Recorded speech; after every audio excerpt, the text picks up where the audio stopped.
Welcome to InfoHub. In our headlines, Madhya and Bartika to get new district court offices.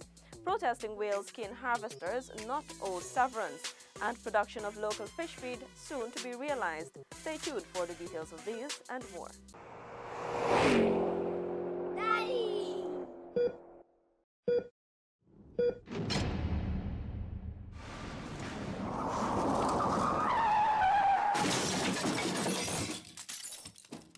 And now for the details. Residents of Cuyuni Mazaruni Region 7 and Putaro Superuni Region 8 will, within the coming months, benefit from the opening of district court offices, which will see regular sittings of the court and the availability of centralized services. Details from Stacey Carmichael. To ensure equitable and easy access to justice all across Guyana, the Office of the Supreme Court will shortly be opening district offices in Madhya Region 8 and Bartika Region 7. This was disclosed by Chancellor of the Judiciary, Justice Yonit Cummings-Edwards. As it is for Madhya, any filing of any new matter or any charges to be laid, the police or litigant has to go to Essequibo, all the way to Sudi to file their matters for both Bartika and Madhya. This disclosure by the acting chancellor comes on the heels of the opening of the Rupununi Magisterial District Court Office on Friday, February 2 in Lethem, Upper Takatu, Upper Essequibo, Region 9. The opening of registries or district offices, Justice Cummings-Edwards noted, will significantly reduce the time, cost, and distance of travel for the residents in those areas. The aim, she said, is to have daily sittings of the court, and litigants will now be able to file applications for child support, receive bail refunds, and other centralized services. Resident magistrates will be placed in the regions as well. In a matter of weeks, the sod will be turned for a new magistrates' court at Diamond, East Bank, Demerara. Recognizing the high volume of cases assigned to the Providence Magistrates' Court, the acting chancellor said a decision was taken to have a court at Diamond. The land was acquired through the Guyana Police Force. This is another step towards achieving government's plan of ensuring accessibility to justice throughout the country. Reporting for InfoHub, I'm Stacey Carmichael from the Court of Appeal, Kingston, Georgetown.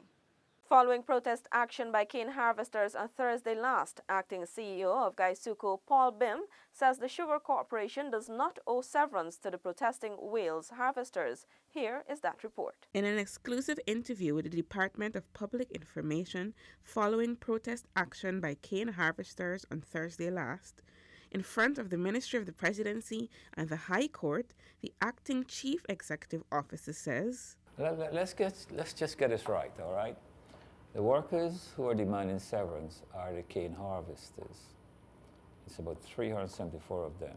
They were offered work at IFLOT because there's a huge requirement for cane harvesters at IFLOT. Now they refuse to go. The point is we can't pay severance if you're offering alternative work. And that's always been our contention.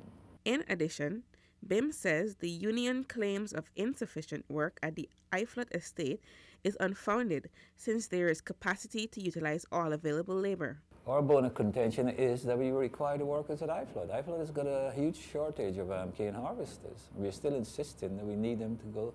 Don't forget, about 120 of them are actually gone. So it's not as if the complete set haven't gone. 120 of them are there. They actually worked in the last crop. These are the ones who are refusing to go. Since the closure of the Wales estate, several affected workers have been given redundancy payment, while a large number of those transferred to IFLOT have consistently refused to take up the offer of work. This puts them at the risk of self-termination according to the corporation's terms of employment. Natisha Isaacs for InfoHub. InfoHub's Alexis Rodney now tells us that the construction of single elevated housing units is well underway at Underneming on the west bank of Demerara. Media operatives were afforded the opportunity to have a first-hand glimpse of the construction works of 10 units ongoing at the site. Project engineer Darren McKinnon outlined the details. Approximately 670 square feet of livable space that we'll have in here. We're using material used are reinforced concrete.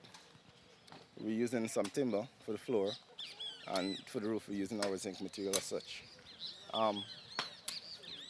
given that it's concrete structure we're doing, we're making sure that for the beneficiaries of these buildings, we do it in a way that we do all our testing for our materials to make sure that everything is to specification. Our concrete must be over 300 psi and such. Even the placement of the building we take into consideration. According to CEO Leland Saul, this project is being undertaken by 4 contractors and should be completed in mid-April, while the construction of 9 flat 2 and 3 bedroom units will commence in 2 weeks. In 2018, CHMP will be delivering 247 housing units across the country here at the Neiman, BART Experiment, Perseverance, and Cummins Lodge. The Ministry of Communities, Central Housing and Planning Authority's Housing Solution and Beyond project has expanded to various developing housing areas across the country. Alexis Rodney for InfoHub. The Ministry of Social Protection, in collaboration with the Ministry of Public Health, Maternal Child Health Unit, and the National Library, today launched a national reading program at the Isla Penitence Reading Center. Crystal Stahl has the details. The collaborative effort was facilitated by the Ministry of Social Protection, the Maternal Child Health Unit, and the National Library. Minister of Social Protection Amna Ali said she is proud of the initiative since it will lay the foundation to enable development in children. It is imperative for me to mention that these young babies present here are our link to a better Guyana. They are our link to a brighter future. And if we as a nation are to realize the dreams of becoming an educated nation, we must ensure that we invest in our valuable human resources, as young as they might be. The minister encouraged parents and guardians to make full use of the program to guarantee educational growth in their children. It is of the utmost importance for parents or guardian to understand that you are their information superhighway from birth to 5 years. You have the strongest influence over them. And reading to your toddler is powerful. Parents, you must be integrally involved in the development of your children.